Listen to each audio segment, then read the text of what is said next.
जय जगन्नाथ सांग मैंने वेलकम कर मोर न्यू यूट्यूब चैनल को प्रश्नोत्तर। तो चलते स्टार्ट करवा आज न्यू न्यू क्वेश्चन। चलतु आज प्रश्न स्टार्ट करनवा। तो प्रश्नटी हूँ सौरमंडल सबुठारु छोट ग्रहर नाम कौन।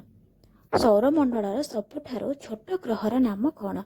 ऑप्शन ए बुध ग्रह, ऑप्शन बी शुक्र ग्रह, ऑप्शन सी पृथ्वी ग्रह, ऑप्शन डी बृहस्पति ग्रह। तो यार सठिक आंसर है ऑप्शन ए बुध ग्रह। तो सौरमंडल सबुठार छोट ग्रहर ना है बुध ग्रह। चलते नेक्स्ट क्वेश्चन आलोचना करवा। परवर्ती प्रश्न आलोचना करवा। तो प्रश्नटी हूँ सौरमंडल सबुठार बड़ ग्रहर नाम कौन।